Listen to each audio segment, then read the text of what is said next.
Hello everyone, welcome to educational world. तो आज हम भारत की आंतरिक सुरक्षा की एक अगली क्लास को देखेंगे। और जो हमारी इससे पहले वाली क्लास थी उसमें हम लोगों ने आतंकवाद से संबंधित काफ़ी चर्चाओं पर देखा कि किस तरह से आतंकवाद जो है हमारे देश को प्रभावित कर रहा है। और साथ में हम लोगों ने बेसिक ये भी टेक्नोलॉजी का भी अध्ययन किया था कि हमारी आंतरिक सुरक्षा क्या होती है, उससे क्या क्या फ़ायदे होते हैं, ये कौन से मंत्रालय हैं जो इसको गवर्न करते हैं। तो आज जो हमारा इसमें टॉपिक होने वाला है वो बेसिकली है वामपंथी उग्रवाद के विरुद्ध लड़ाई। और जो है हमारा, हम इसमें देखेंगे कि जो हमारा बेसिकली नक्सलवाद होता है उस पर जो कौन कौन से प्रभावित क्षेत्र हैं उनके बारे में भी हम एक संपूर्ण जानकारी देने का प्रयास करेंगे। तो देखते हैं, अगर सबसे पहले अगर हम बात करें यहाँ पर कि वामपंथी उग्रवाद या नक्सलवाद क्या होता है, तो अगर मैं कहूँ कि बुक के अकॉर्डिंग डेफिनेशंस क्या कहती हैं, तो यहाँ पर अगर देखें, नक्सल शब्द पश्चिम बंगाल के दार्जिलिंग जिले के नक्सलवाड़ी गांव से लिया गया है। तो नक्सलवाड़ी क्षेत्र है, पश्चिम बंगाल है, आप लोग यहाँ पर देख सकते हैं। ये हमारा जो है, ये पूरा पश्चिम बंगाल का क्षेत्र है। यहीं पर एक गांव है हमारा नक्सलवाड़ी, वहाँ से नक्सल शब्द की उत्पत्ति हुई है। जहां 1967 में चारू मजरूमदार और कानू सान्याल दो व्यक्ति थे हमारे, एक चारू मजरूमदार जी थे और एक सान्याल जी के नेतृत्व में एक आंदोलन की शुरुआत करी गई थी। तब से विभिन्न कम्युनिस्ट गोरिल्ला दलों में हिंसा पर राष्ट्र को अशांति फैलाने वाले नक्सलवादी रूप में जाना जाता है।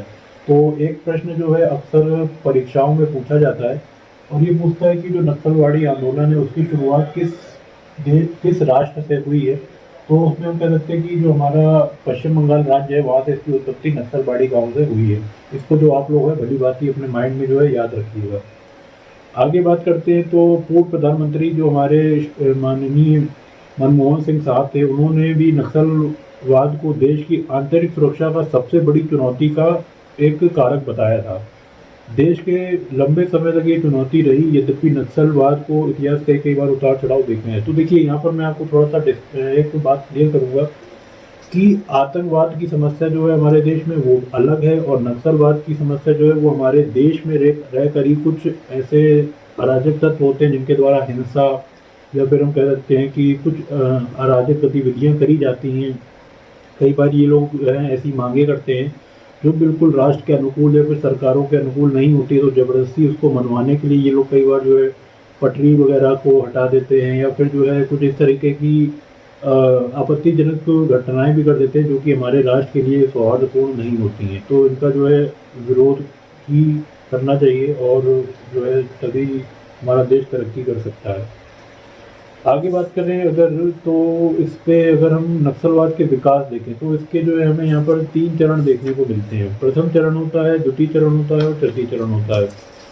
तो जो हमारा प्रथम चरण है इसमें अगर हम बात करें तो पश्चिम बंगाल के जिले 3 पुलिस स्टेशन नक्सलवाड़ी, खोड़ीबाड़ी और फांसी देवा, ये तीनों जो हमारे यहीं पर ही हैं पश्चिम बंगाल में, ये कौन कौन से हैं? नक्सलवाड़ी, खोड़ीबाड़ी और फांसी देवा। मई 1967 को नक्सलवाद आंदोलन की शुरुआत हुई थी, 1967 में हुई थी। तो एक क्वेश्चन आपके लिए ये भी इंपॉर्टेंट बन गया कि कब इसकी शुरुआत हुई थी। शुरुआत हुई थी 1967 में। सभी देश के भागों में फैले वामपंथियों के अखिल भारतीय समन्वय समिति को कोलकाता में इसकी स्थापना करी गई थी। तो देखिए जो ये दल है, हम पढ़ रहे हैं नक्सलवाद का दल, तो इसके जो मुख्य उद्देश्य है वो क्या क्या है? पहला है माओ के उपदेश के अनुसार लंबा जन आंदोलन करना, एक जन, और उसके बाद है हमारा गोरेला लड़ाई की रणनीति को अपनाना। तो देखिए एक गोरेला रणनीति भी होती है जिसके अंतर्गत हम छद्म युद्ध आगे पढ़ेंगे, उसमें भी इसका उसको और प्रसार करना भी था। और ग्रामीण क्षेत्रों में क्रांतिकारी आधार कैंपों की स्थापना करना। तो कैंप भी जगह जगह ये लोग इन लोगों के द्वारा लगाए जाते हैं, तो ताकि जो है पूरा प्रशिक्षण ये लोग जो है उसको उपलब्ध करा सकें। आगे बात करते हैं शहरों के चारों ओर से घेरना और संसदीय चुनावों का बहिष्कार करना। तो ये लोग कहते हैं कि हम संसदीय प्रणाली को नहीं मानते हैं, हमारी अपनी प्रणाली है, हम अपनी पूरी कानूनी व्यवस्था या अपने हिसाब से पूरी चीज़ों को डील कर सकते हैं। और इसके बाद अगर हम बात करें तो द्वितीय चरण में जो है यहाँ पर हमारे पास आपातकाल के पश्चात आंदोलन में अत्यधिक रूप से हिंसक हो जाने पर पुनः सिर उठाया गया था। लगातार रणनीतिक के अनुसार आधार पर इसको धीरे धीरे नक्सलवाद को, अब देखिए जब यहाँ पे इसका उद्गार हुआ है, पश्चिम बंगाल में इसका उद्गार हमें देखने को मिला, तो धीरे धीरे ये इतना हिंसक होने लगा और बाहर के लोग भी इससे और ज़्यादा इंस्पायर हो गए, और ये पूरा एक व्यापक आंदोलन की तरह बढ़ गया। अगर हम यहाँ राज्यों की बात करें तो पश्चिम बंगाल के साथ साथ हमारा उड़ीसा, छत्तीसगढ़, और फिर हमारा ये आंध्र प्रदेश, तमिलनाडु और साथ में हमारा झारखंड, इतने जो हमारे राज्य हैं ये पूर्णतः प्रभावित हैं। यहाँ पर एक चरम सीमा पर नक्सलवाद की समस्या को देखा जा सकता है।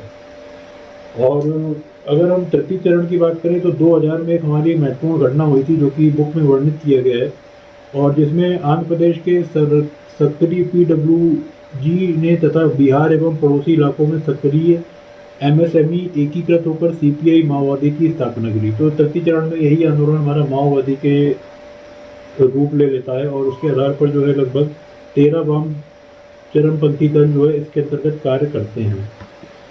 तो नक्सलवाद की समस्या जो है काफ़ी घनिष्ठ है, और इसका समाधान भी होना चाहिए, क्योंकि तभी हमारा जो राष्ट्र है वो तरक्की कर सकता है। और अगर हम इसके उद्देश्यों की बात कर लें तो देखिए, उद्देश्य में बेसिकली इसके किसी भी कोई भी अगर हम संगठन देखें तो कोई भी संगठन का उद्देश्य क्या होता है, या तो वो अपनी मांगों को मनवाना चाहता है, और उस मांग जब उसकी पूरी नहीं होती तो वो फिर जो है हिंसात्मक, तो कह सकते हैं, तरीके अपनाता है अपनी मांग को अपनाने के लिए। तो अगर हम बुक की बात करें तो बुक के अकॉर्डिंग हमें ये पता चलता है, नक्सलवाद का उद्देश्य सरकार की वैधता को समाप्त कर आम लोगों की स्वीकार जन आधार बनाना है। तो मैंने अभी आपको वही बताया कि ये जो भी हमारे इस टाइप के दल होते हैं वो चाहते हैं कि जो हमारी सरकारी प्रणाली है, जो सरकारी कानून प्रणाली है, जो यहाँ पर प्रणाली है, वो जो है इसका बहिष्कार करते हैं, और वो चाहते हैं कि हमारी प्रणाली को ही लागू किया जाए। पहली चीज़ ये होती है। दूसरा होता है, अगर देखें तो इनका उद्देश्य जो है लगातार जन संघर्ष में एक हिंसक लड़ाई के राजनीतिक सत्ता को प्राप्त करना और भारतीय जन प्रजातांत्रिक संघीय गणतंत्र की स्थापना करना है। तो यही है कि कुल मिलाकर वो अपना शासन प्रणाली को स्थापित करना चाहते हैं, और मुख्यतः ये जो है सड़क यातायात, बिजली वितरण पर भी हमला करते हैं। तो देखिए, कई बार आप लोगों ने देखा होगा कि ज़्यादातर कोई जो बिजली के सब स्टेशन होते हैं या जो रेलगाड़ियाँ होती हैं उनको ये ज़्यादातर अटैक करते हैं, और वहाँ पर विक्टिम ज़्यादा ये बनाते हैं।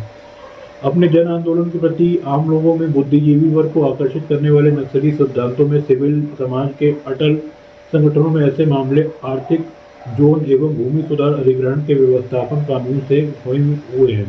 तो कुल मिलाकर यही कहा जा सकता है कि इससे जो है हमारे राष्ट्र की प्रगति को काफ़ी रुकावट आती है, और जो एक सुचारू पूरी हमारी जनतंत्रात्मक प्रणाली चल रही है, जो पूरा एक हमारा ढांचा चल रहा है, उसको जो गति का पहिया है वो धीमी गति से विकास करना बंद कर देता है। तो आज हम लोगों ने क्या क्या देखा, हम लोगों ने एक चर्चा करी नक्सलवाद, वामपंथी उग्रवाद में, और बेसिकली देखा कि कौन कौन से प्रभावित राज्य हैं। हालांकि हैं तो संपूर्ण भारत में ही इनके कहीं ना कहीं सेंटर चल रहे होंगे, बट जो पूर्णतः प्रभावित इलाके हैं, और उत्तर प्रदेश भी है उसमें, जहाँ पर ये चीज़ें अभी कम इसमें मामले देखने को आए हैं। तो जो पूरे, अगर हम इसकी बात करें तो यही हमें इसका निष्कर्ष निकलता है कि ये एक जटिल समस्या है जो हमारी देश की आंतरिक सुरक्षा के लिए बहुत ज़्यादा ही एक महत्वपूर्ण चुनौती है, और हमें जो है इसका बहुत बड़ी मतलब एक सूझबूझ से इनकी समस्याओं का निदान करना होगा। तो चलिए, आज के इस लेक्चर को हम यही समाप्त करते हैं। आपका बहुत बहुत शुक्रिया, धन्यवाद, जय हिंद।